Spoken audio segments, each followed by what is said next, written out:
आखिरकार आ ही गया वो दिन जिसका इंतजार पूरे देश को था, जिसने अपने ही पति को हनीमून के नाम पर मार डाला।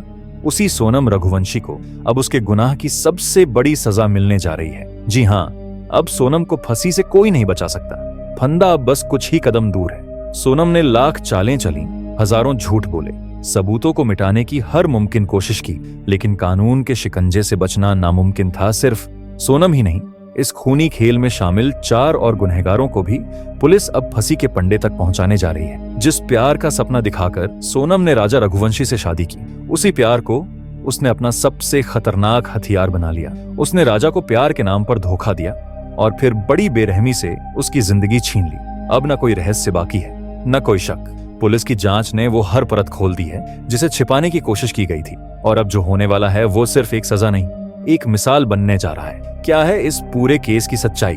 कैसे हुआ ये खून से सना हनीमून? कब होगी सोनम को फांसी? किस मोड़ पर यह केस ऐसा पलटा कि पूरा सच उजागर हो गया? कैसे एक एक सबूतों ने सोनम को फांसी की ओर धकेल दिया?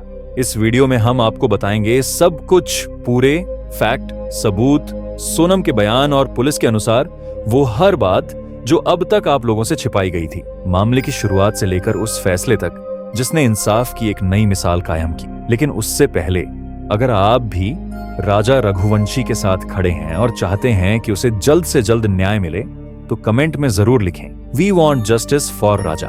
और इस वीडियो को अंत तक जरूर देखें, क्योंकि ये कहानी आपको भीतर तक झकझोर देगी। लेकिन सबसे पहले जरूरी है कि आप इस केस की शुरुआत को ठीक से समझें, क्योंकि ये कोई आम कांड केस नहीं था। ये एक ऐसी प्लानिंग थी जो प्यार की चादर में लिपटी हुई थी और जिसके नीचे छुपा था मार देने का खौफनाक जाल। हनीमून, जो हर कपल के लिए जिंदगी का सबसे खूबसूरत पल माना जाता है, वहीं हनीमून इस कहानी में मार देने की वजह बन गया। राजा रघुवंशी और सोनम रघुवंशी, जो मध्य प्रदेश के इंदौर शहर के रहने वाले थे, उन्होंने 11 मई 2025 को धूमधाम से शादी की थी और फिर 20 मई को ये कपल अपने हनीमून पर रवाना हुआ। जगह चुनी गई थी मेघालय। फिर 2 दिन असम में घूमने के बाद 22 मई को दोनों शिलोंग पहुंचे। वहां के एक लोकल रेंटल एजेंसी से वो लोग एक स्कूटी किराए पर लेते हैं और उसी स्कूटी से आसपास की कुछ जगह घूमते हैं। अगले दिन यानी कि 23 मई की सुबह 5:30 पर वो लोग अपने होटल से चेकआउट कर लेते हैं। वो लोग अपने लगेज बैग को स्कूटी में कैरी करके घूम नहीं सकते थे, इसीलिए उनके पास जितना भी कीमती सामान था उसे वे एक छोटे बैग में डालते हैं और बाकी का लगेज उसी होटल के रिसेप्शन में छोड़ देते हैं। उस दिन सोनम का फास्टिंग था, इसीलिए वो लोग एक दुकान से कुछ फ्रूट खरीदते हैं और कॉफी पीते हैं। उसके बाद वे लोग उसरा हिल्स की तरफ बढ़ते हैं, जो कि शिलांग से लगभग 60 किलोमीटर दूर है। वहां पहुंचने के बाद दोपहर करीब 1 से 1:30 बजे के बीच सोनम अपनी सासू मां से फोन पर बात करती है। इसी कॉल रिकॉर्डिंग से पता चलता है कि राजा और सोनम को नीचे जाकर जहां घूमना था वो घूम चुके थे और करीब 1:30 बजे के आसपास अपने स्कूटी के पास लौट रहे थे। ये राजा और सोनम का आखिरी कॉल होता है, क्योंकि 1:20 से लेकर 1:47 के बीच ही कुछ अनहोनी हुई थी। राजा के बड़े भाई विपिन तुरंत शिलांग पहुंचते हैं। जब वे होटल पहुंचते हैं तो वहां पता चलता है कि राजा और सोनम 23 मई की सुबह 5:30 पर चेकआउट कर चुके थे और उनका लगेज अभी तक वहीं रखा हुआ है। तब से इस बैग को कोई लेने नहीं आया। यह सुनते ही विपिन को यकीन हो जाता है कि कुछ न कुछ तो अनहोनी हुई है, जरूर दोनों किसी मुसीबत में हैं। राजा और सोनम का घर वालों से बात हुए 1 दिन से ज्यादा हो चुका था। ऊपर से पूरा नॉर्थ ईस्ट भारी बारिश की चपेट में था। कई जगह बाढ़ और लैंडस्लाइड की वजह से रेड अलर्ट लगा हुआ था। ऐसे में समय रहते खोजबीन नहीं होती तो उनका मिलना मुश्किल हो जाता। इसीलिए राजा के बड़े भाई विपिन ईस्ट खासी हिल्स पुलिस को इन्फॉर्म करते हैं, लेकिन खराब मौसम की वजह से पुलिस भी ज्यादा कुछ नहीं कर पाती। इसीलिए खुद ही राजा के फैमिली वाले राजा और सोनम को ढूंढना शुरू कर देते हैं। राजा और सोनम ने अपने ट्रिप की कई फोटो और वीडियो अपने परिवार को भेजे थे। इन्हीं में से एक फोटो में पीछे एक पोस्टर दिखता है, जिसकी मदद से वे उस स्कूटी वाले तक पहुंचते हैं जिससे राजा ने स्कूटी किराए पर ली थी। वो बताता है कि उस स्कूटी में जीपीएस ट्रैकर लगा है, जिससे उसकी लोकेशन पता चल जाती है। जब लोग वहां पहुंचते हैं तो पाते हैं कि स्कूटी एकदम ठीक तरीके से पार्क की गई है। चाबी अभी भी उसमें लगी है, जो अजीब बात है, लेकिन स्कूटी के साथ जो हेलमेट दिया गया था वो भी गायब था। अब भी पुलिस इस केस को उतनी गंभीरता से नहीं ले रही थी, लेकिन जब मध्य प्रदेश के मुख्यमंत्री और सांसद इस केस में दिलचस्पी दिखाते हैं, तब जाकर सर्च ऑपरेशन तेज होता है। लेकिन खराब मौसम की वजह से रेस्क्यू करना मुश्किल हो जाता है। मगर ऐसे हालात में भी वहां के लोकल लोग राजा और सोनम को ढूंढने में आगे आते हैं। करीब 50 रेस्क्यू टीम बनाई जाती है, जिनमें लोकल्स, पुलिस, एसडीआरएफ, एनडीआरएफ और एनजीओ के लोग मिलकर सर्च ऑन ऑपरेशन शुरू कर देते हैं। जहां ये लोग नहीं पहुंच पा रहे थे, वहां ड्रोन और हेलीकॉप्टर की मदद से सर्च ऑन ऑपरेशन चलता है। लेकिन लगातार बारिश की वजह से काम बहुत मुश्किल हो जाता है। बारिश लगातार हो रही थी, जिसके चलते काफी दिक्कतें हो रही थीं। 2 जून को, यानी कि लापता होने के 10 दिन बाद, जहां स्कूटी मिली थी, वहां से 25 किलोमीटर दूर एक शरीर मिलता है। हाथ में एक टैटू बना हुआ था और उसमें राजा लिखा हुआ था। जब पुलिस वाले विपिन को ये शरीर दिखाते हैं तो विपिन उसे पहचान लेते हैं कि यह तो उनके ही भाई का शरीर है। सबका जो डर था वो सच हो जाता है। परिवार में हाहाकार मच जाता है। लेकिन यहाँ पर कहानी खत्म नहीं होती, बल्कि ये केस अब और भी उलझ चुका था। राजा के परिवार वालों ने बताया कि जब वह घर से निकले थे तो उनके गले में सोने की चेन थी, हाथ में 2 वेडिंग रिंग और एक डायमंड ब्रेसलेट भी पहना हुआ था, जिसकी कीमत करीब 10 लाख रुपए थी। लेकिन पुलिस को अब तक जो चीजें मिली थीं, उनमें एक सफेद रंग की महिला की शर्ट, एक पैंटोप्राजोल टैबलेट, वीवो का टूटा हुआ मोबाइल और राजा की स्मार्ट वॉच शामिल है। लेकिन सोने की चेन, दोनों रिंग्स और ब्रेसलेट गायब है। पोस्टमार्टम रिपोर्ट से पता चलता है कि राजा के शरीर पर कई जगह धारदार हथियार के घाव थे, यानी उसका कांड किया गया था। उनको मारकर नीचे खाई में फेंक दिया गया था। हथियार भी नया था, जैसे राजा को मारने के लिए ही यह खरीदा गया हो। हालांकि पुलिस ने उस हथियार को भी बरामद कर लिया है। जो स्कूटी मिलती है वह प्रॉपरली एक जगह पर पार्क किया हुआ था। उसमें कोई स्क्रैच मार्क नहीं था, जिससे ये पता चलता है कि उनका एक्सीडेंट स्कूटी में नहीं हुआ, बल्कि उन्हें मारा गया था। लेकिन अजीब बात यह है कि उस स्कूटी में चाबी लगी हुई थी और उसका हेलमेट मिसिंग था। स्कूटी से थोड़ी ही दूरी पर राजा और सोनम के बैग्स भी मिलते हैं, जो वो अपने साथ लेकर आए थे, और वहां से लगभग 25 किलोमीटर दूर राजा का शरीर मिलता है। यह तभी पॉसिबल हो सकता है जब राजा को मारने के बाद कातिल ने स्कूटी को उजरा हिल्स के पास लाकर पार्क किया होगा, और स्कूटी वहां पर पार्क करने के बाद उसी ने ही गाड़ी में चाबी छोड़ दी होगी, क्योंकि यह एक रेंटेड स्कूटी था। फिर उसने वो बैग भी वहीं पर फेंक दिया होगा, यानी कि कातिल कांड कर शरीर को दूर फेंका और स्कूटी को जानबूझकर सही से पार्क कर दिया ताकि सर्च ऑपरेशन गुमराह हो जाए। राजा का कांड 23 मई को हुआ था, लेकिन उसका शरीर 2 जून को मेघालय के प्रसिद्ध विसावरोंग फॉल्स के पास एक गहरी खाई में सड़ी गली हालत में मिला। शरीर पर गहरे जख्म थे। सिर और पीठ पर धारदार हथियार के 2 घाव साफ नजर आ रहे थे। इन सब साक्ष्यों से साफ हो गया कि यह कोई हादसा नहीं, बल्कि सोची समझी और खौफनाक कांड थी। अब तक पुलिस इसे लूटपाट का मामला मान रही थी और सोनम रघुवंशी की तलाश में जुट गई थी, जो उसी दिन से लापता थी। पुलिस को शक था कि लुटेरों ने राजा को लूटने के बाद उसका कांड कर दिया, और संभव है कि सोनम को भी मारकर कहीं फेंक दिया हो। जैसे ही ये खबर मीडिया के जरिए आम लोगों तक पहुंची, हर कोई सन्न रह गया। लोगों में गुस्सा फूट पड़ा और वे सड़कों पर उतर आए। विरोध प्रदर्शन शुरू हो गया। जनता के भारी दबाव के बाद पुलिस ने तुरंत विशेष जांच टीम एसआईटी का गठन किया और सोनम की तलाश को प्राथमिकता दी। लेकिन इस मामले की दिशा तब पूरी तरह से बदल गई जब एक स्थानीय गाइड अल्बर्ट पीडी ने पुलिस को बताया कि 23 मई को उसने राजा और सोनम को 3 अनजान युवकों के साथ फॉल्स की ओर जाते हुए देखा था। इन तीनों युवकों की सबसे चौंकाने वाली बात यह थी कि वे सभी हिंदी में बात कर रहे थे। इसके बाद पुलिस ने सीसीटीवी फुटेज खंगाले।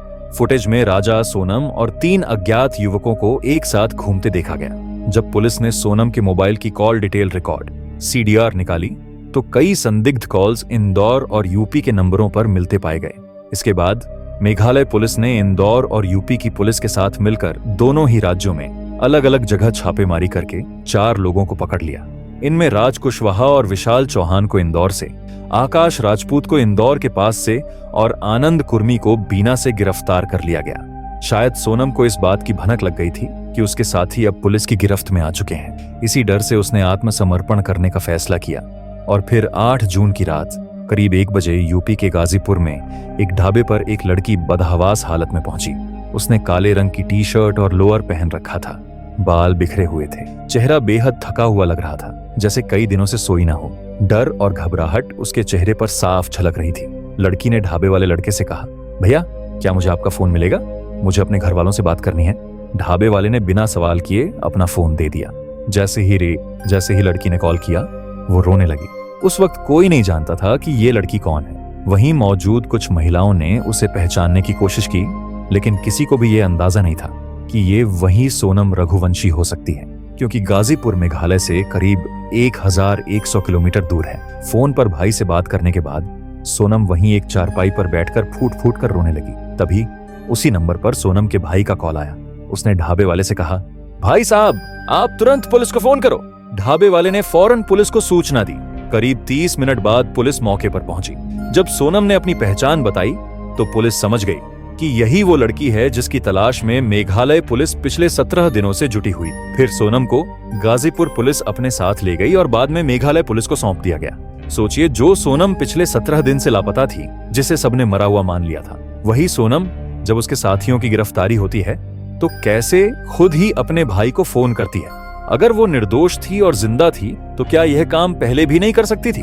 7 जून तक सोनम एक मासूम पत्नी थी जिसके लिए पूरा देश इंसाफ मांग रहा था। लेकिन 8 जून की रात जब वो गाजीपुर के एक ढाबे से गिरफ्तार हुई तो जैसे सच्चाई ने सबको झकझोर कर रख दिया। असली झटका तो तब लगा जब पता चला सोनम ही अपने पति राजा की कातिल है और वो अकेली नहीं थी।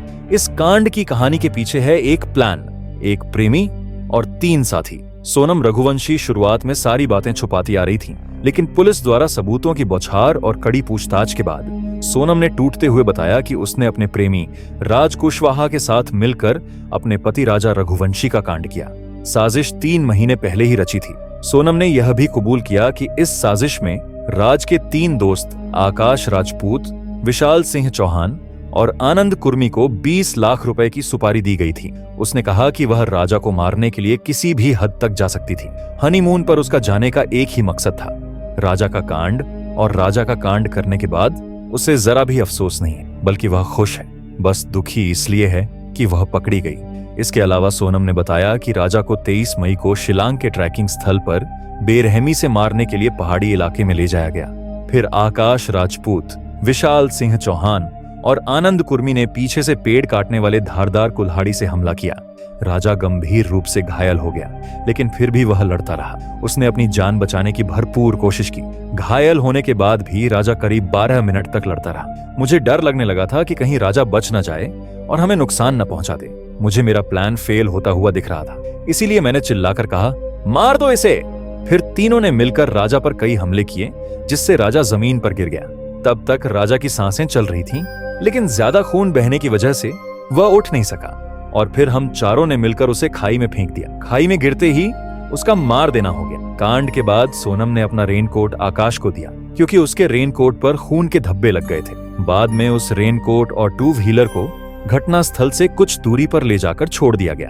पुलिस ने सोनम के लापता रहने के दौरान यही रेनकोट बरामद किया, जिसकी सीसीटीवी फुटेज स्क्रीन पर देखी जा सकती। सोनम ने पुलिस को बताया कि उनका मकसद राजा सेल्फी लेते हुए नीचे गिर गया ऐसा कुछ बनाना था, ताकि इस कांड को हादसा बनाया जा सके, जिसमें राजा को खाई के किनारे ले जाकर धक्का देना था। लेकिन बारिश और समय की कमी के कारण यह प्लान फेल हो गया। इसके बाद उन्होंने सीधे राजा का कांड कर दिया और फिर मोबाइल और अन्य सबूतों को मिटाने की कोशिश की गई। कांड के बाद सोनम ने राजा के मोबाइल से इंस्टाग्राम पोस्ट डालकर यह दिखाने की कोशिश की कि वह जिंदा है, ताकि शक न हो। इसके अलावा सोनम ने अपना मोबाइल और सिम नदी में फेंक दिया, ताकि उसकी लोकेशन ट्रेस न की जा सके। पकड़े जाने के डर से सोनम वहां से बुर्का पहनकर निकली। फिर ऑटो, बस और ट्रेन के माध्यम से इंदौर पहुंची। मगर पुलिस ने जब social media activity, call details, GPS, travel record और गवाहों को जोड़ा तो पूरे प्लान की परतें खुलने लगी। पूछताछ में सोनम ने यह भी माना कि वह कांड के बाद सीधे इंदौर अपने प्रेमी राज के पास गई थी और वहां एक किराए के फ्लैट में छुपी रही।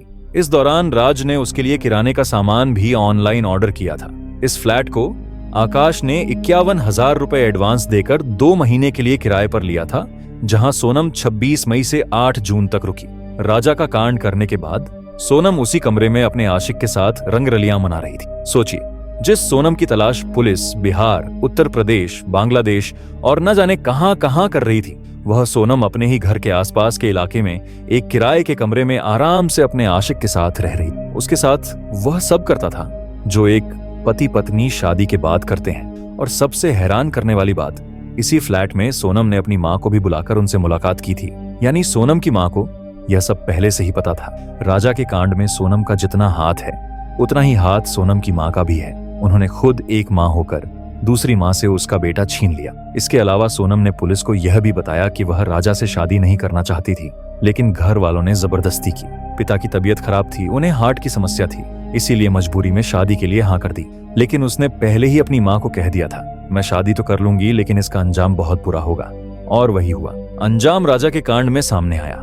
सोनम ने बताया कि जब उसने राजा से शादी की तभी तय कर लिया था कि इस शादी को ज्यादा दिन तक नहीं चलाना है और एक सही वक्त पर राजा को खत्म कर देना है, ताकि वह अपने प्रेमी राज कुशवाहा के साथ शादी कर सके। उसने जो पुलिस को बयान दिया, उसने बताया कि उसके प्रेमी ने ही उसे बार बार समझाया था, अगर तुम राजा को हटा दोगी तो तुम्हारे घर वाले भी हमारी शादी के लिए मान जाएंगे। और यही सोचकर सोनम ने राज को भरोसे में लेकर साजिश रचनी शुरू की। शादी के बाद जब सोनम राजा के घर आई थी तो महज 4 दिन ही रही। इसके बाद अपने मायके चली गई थी, लेकिन इन 4 दिनों में उसने राजा के साथ कुछ भी नहीं किया, जो आम तौर पर एक पति पत्नी शादी के बाद सुहागरात पर करते हैं। सोनम ने यह कहकर मना कर दिया था कि हनीमून से आने के बाद ही ये सब होगा।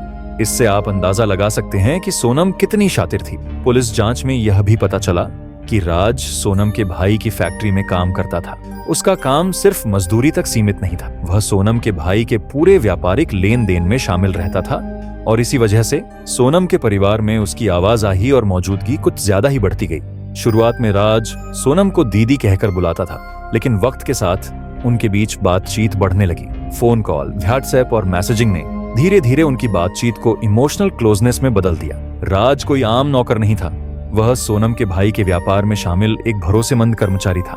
उसी दौरान सोनम और राज के बीच एक खतरनाक प्रेम कहानी शुरू हुई, जिसने राजा का कांड, परिवार की बर्बादी और पूरे देश को हिला देने वाले मामले को जन्म दी। सबसे हैरान करने वाला सच तब सामने आया जब पता चला कि राजा के कांड के बाद ये लोग सोनम जैसी दिखने वाली एक और महिला का कांड करके उसके शरीर को स्कूटी के साथ जलाने वाले थे और जली हुई शरीर को सोनम का शरीर बताने वाले थे। अगर मेघालय पुलिस समय रहते नहीं पहुंचती तो वे लोग किसी और महिला को मारकर ये कह देते कि यह सोनम का शरीर है। इसके बाद सोनम कुछ दिनों के लिए अंडरग्राउंड हो जाती और किसी को पता भी नहीं चलता। ये केस भी बंद हो जाता। फिर सोनम और राज किसी और शहर में जाकर शादी कर लेते।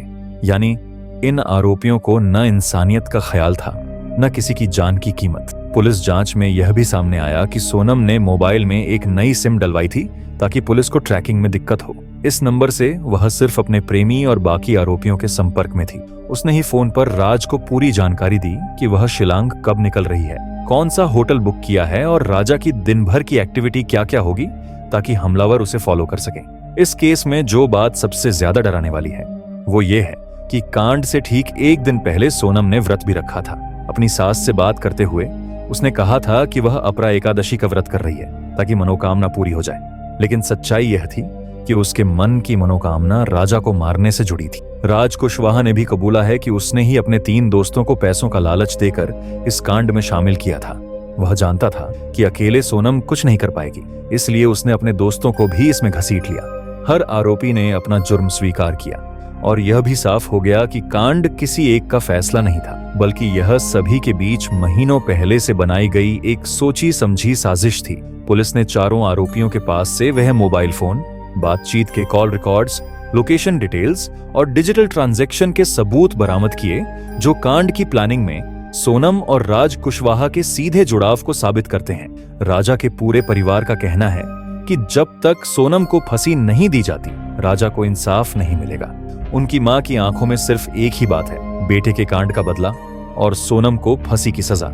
फिलहाल पुलिस भी सोनम के नार्को टेस्ट की तैयारी में जुटी हुई है और माना जा रहा है कि इस टेस्ट के बाद और भी कई बड़े राज खुल सकते हैं। लेकिन जो कुछ भी सोनम ने किया वो किसी भी तरह माफी के काबिल नहीं। इस वारदात का पर्दाफाश करने के लिए मेघालय पुलिस ने चारों आरोपियों को घटनास्थल पर लाकर हर एक डिटेल को लाइव दोहरवाया। 17 जून को मेघालय के सोहरा में उस वक्त सबकी रूह कांप गई जब पुलिस ने राजा रघुवंशी कांड केस का लाइव क्राइम सीन रिक्रिएशन करवाया।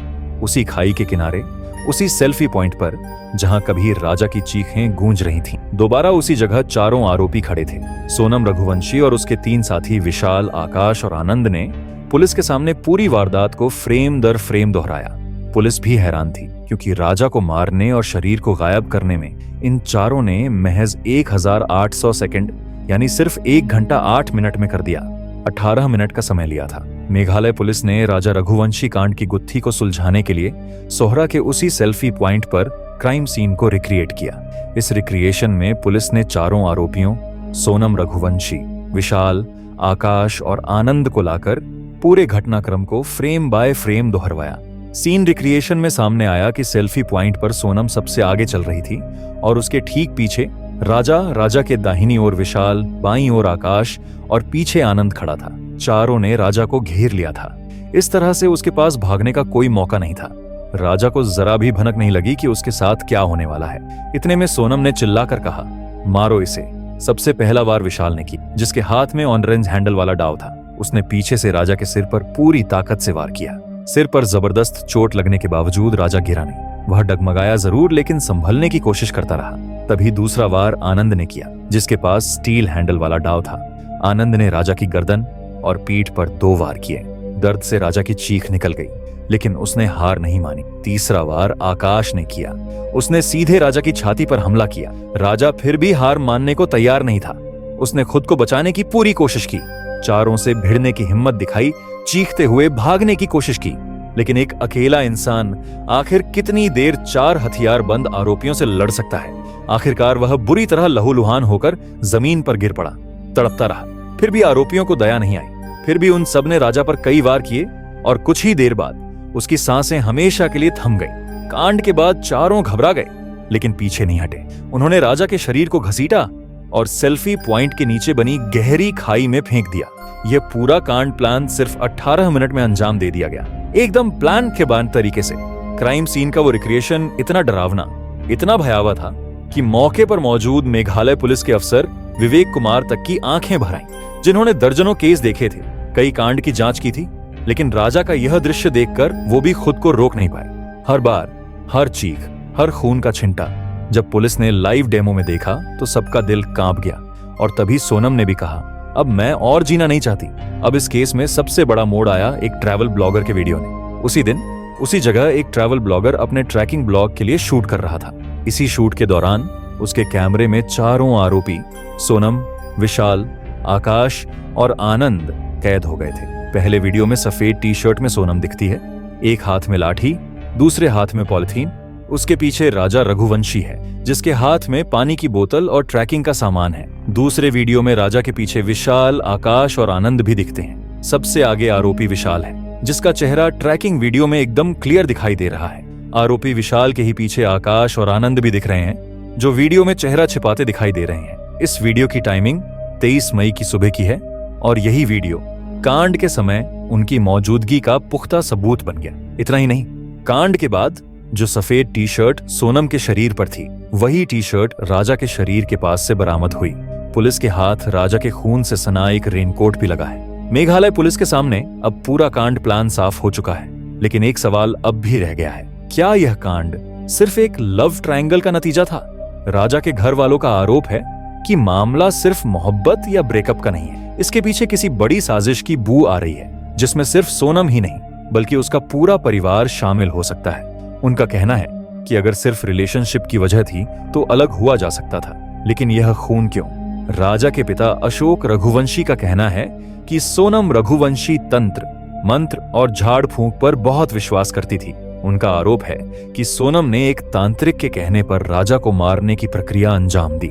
तांत्रिक ने कथित तौर पर सोनम से कहा था कि अगर वह राजा का मार देना कर देती है तो उसके बीमार पिता ठीक हो जाएंगे। इस अंधविश्वास के जाल में सोनम फंसती चली गई। अशोक रघुवंशी का दावा है कि जब राजा सोनम के साथ उसके मायके में 2 दिन रुका था, तब सोनम ने घर के दरवाजे पर एक गांठ जैसा बंडल लटकाया था, जिसमें कुछ धागे, नींबू और राख जैसी चीजें बंधी हुई थीं। पूछने पर सोनम ने कहा था, यह तांत्रिक ने दिया है, इससे राजा की तबीयत ठीक रहेगी। लेकिन अब परिवार को लग रहा है कि यह सब एक बड़ी योजना का हिस्सा था। इतना ही नहीं, राजा की मां और भाई ने भी आरोप लगाया कि कांड एकादशी जैसे विशेष तिथि को किया गया, जो कई तांत्रिक प्रक्रियाओं के लिए महत्वपूर्ण मानी जाती है। उन्हें शक है कि इस दिन को खास तौर पर मानव बलि के लिए चुना गया। अब सवाल ये उठता है कि अगर यह बात सही है तो क्या सोनम वाकई किसी तांत्रिक के बहकावे में आकर राजा की बलि देने के लिए तैयार हो गई थी?